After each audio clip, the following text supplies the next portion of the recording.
When the microphone was handed to Caitlin Clark at the podium, nobody in that full auditorium imagined what would happen next. The WNBA superstar, who had previously broken every record imaginable, was poised to break something even more powerful. The quiet that has shrouded women's sports for decades. You know, that's not something that's up for negotiations anymore. It's like you must have that if you want a franchise. What started as an ordinary awards presentation quickly morphed into a moment that would resound through sports history and beyond. The remarks that came next didn't only send the audience to their feet in deafening ovation. They moved an entire generation to action. But what could a basketball player say that would leave seasoned athletes, executives, and fans wiping tears from their eyes? The speech that followed would question everything we believe we know about athletic achievement and the importance of leveraging your platform for something greater than yourself. The setting itself was already historic when Caitlin Clark stood forward to win her WNBA Rookie of the Year award at the league's annual awards ceremony in November 2024. The event, held at a crowded location in New York City, brought together the top names in women's basketball, sports media, and corporate sponsors who had watched the most revolutionary season in WNBA history. Valley North Swimming and Diving. Clark's presence at the podium meant more than just individual achievement. It represented the arrival of a new era in women's professional sports. Clark's 2024 debut season had smashed expectations and rewritten the record books in ways that appeared nearly unimaginable. She averaged 19.2 points, 8.4 assists, and 5.7 rebounds per game while leading the Indiana Fever to their first playoff appearance since 2016. Her statistical feats included setting new rookie marks for assists with 337, three-pointers made with 122, and becoming the first rookie in league history to record a triple-double. And as Melissa Smith had to went to the line, and did in fact accomplish the three. The commercial impact of Clark's presence transcended basketball itself, as her games regularly garnered over 1 million television viewers and consistently sold out arenas across the league. Indiana Fever season ticket sales soared by almost 400%, and the team progressed from playing in lesser venues to selling out the same arena used by the NBA's Indiana Pacers. The financial revolution was unmatched in women's professional sports history. The audience that night included WNBA icons like Diana Taurasi, Sue Bird, and Maya Moore, alongside current superstars such as A'ja Wilson and Breanna Stewart. Corporate executives, journalists, and young fans who had been inspired by Clark's trip packed the remaining seats. So it was kind of like a new season, a new transition, but everyone just adapt. The diverse crowd represented the broad coalition that Clark's success had established around women's basketball. Questions arise about what moments throughout her rookie season might have prepared Clark for this type of public speaking possibility, and whether her college experience at Iowa, where she became comfortable with intense media attention, helped shape her ability to interact with such a large and influential audience. When Clark began speaking, her opening comments quickly captivated the room's attention by acknowledging not her own successes, but the generations of women who had established the framework that allowed her success to be possible. She spoke about WNBA. Pioneers who played in small arenas for meager compensation while maintaining other professions, developing the league framework that enabled her to attain notoriety and financial success. The emotional substance of her discourse centered on accountability. Both her obligation to use her platform properly and the collective responsibility of everyone in the room to ensure that the gains made during her first season would continue long after her playing career ended. She pushed league officials, sponsors, media members, and fans to retain their commitment to women's basketball even when her individual star power would fade. Clark's address combines genuine emotion with precise summons to action.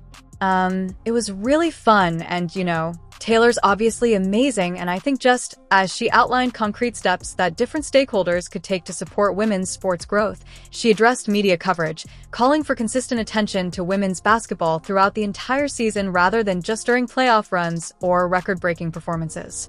Her statements had weight since they came from someone whose presence had drastically transformed the sport's marketing environment. The standing ovation grew gradually as Clark highlighted her teammates and coaches who had supported her transition to professional basketball. The clapping grew louder when she complimented opponents who had pushed her to grow, while preserving the competitive fervor that makes women's basketball fascinating. She's just a very lovely, kind person, and you can really feel that. But the moment that drew the entire crowd to their feet came when she shifted attention from basketball to greater social impact. Legal experts. Note that public speeches by professional athletes have increasingly become platforms for addressing social issues and advocating for systemic change, showing the evolution of athlete activism and the recognition that sports figures have unique abilities to influence public opinion and policy conversations. Clark's words about equality in sports resonated throughout the auditorium as she described growing up watching women's basketball on television and dreaming of playing professionally, while understanding that the financial and media attention available to male athletes far exceeded what she could expect in women's sports. Her personal narrative became a broader reflection on gender fairness and the need of establishing chances for future generations. The basketball great utilized her platform to address young girls in the audience and watching at home, encouraging them to pursue their athletic aspirations while also highlighting the value of education and developing talents outside sports. It's incredible.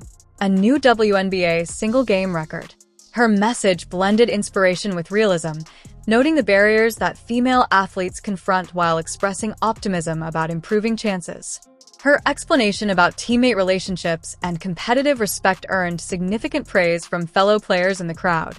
Clark spoke about learning from veterans who initially considered her as a threat to their playing time and recognition, but who ultimately accepted her success as helpful for the entire league. These connections had matured throughout her freshman season as initial tensions gave way to mutual respect and teamwork. The address featured specific recognition of supporters who had embraced women's basketball during her debut season, many of whom were experiencing the sport for the first time. Clark agreed that retaining fan involvement will need continuing brilliance from all players and ongoing efforts to make games accessible and enjoyable for various audiences. Corporate executives and sponsors received direct appreciation for their increased commitment in women's basketball. But Clark also challenged them to retain their support despite inevitable downturns in attention or performance. Music, applause, her statements carried extra weight because her presence had created unprecedented revenue and media coverage that benefited the whole league environment. One has to wonder what interactions Clark might have had with seasoned players, coaches, or mentors before the ceremony that affected her decision to emphasize on group responsibility rather than individual successes. The consequences could suggest that her remarks reflected mature appreciation of her role in women's basketball history and her commitment to use her platform for larger influence. The emotional culmination of Clark's talk came when she spoke about her grandfather's influence on her basketball career and his emphasis on using achievement to help others accomplish their own objectives. Her personal experience connected with audience members who recognized the familial sacrifices and support systems that enable athletic performance at the highest levels. Clark's challenge to media members earned great applause as she urged for complete coverage of women's basketball that stretches beyond her individual games and performances. Caitlin did it. She specifically asked attention to other exceptional athletes, fascinating storylines, and the business aspects of women's professional sports that illustrate the league's growth and commercial sustainability. The rookie sensation addressed coaching and development prospects for women in basketball, asking for higher representation of female coaches and executives in decision-making roles throughout professional and college basketball. Her advocacy represented understanding that systemic change needed representation at all levels of sporting organizations. Her statements about worldwide growth of women's basketball highlighted the global aspect of the sport and the opportunity for American players to learn from overseas competition, while also sharing their expertise and knowledge with growing basketball programs nationwide. The standing ovation reached its zenith when Clark concluded by declaring that individual success means nothing without collective progress, and that her rookie season successes would only be meaningful if they contributed to enduring good change for women's basketball and women's sports generally. Her closing words pushed everyone there to sustain their dedication to growth and equality long after the immediate euphoria of record-breaking seasons and viral moments had faded. Yeah, I've said Kansas City would be a terrific place for a franchise. I've never actually played in that. The persistent applause that ensued lasted many minutes as audience members kept on standing when Clark left.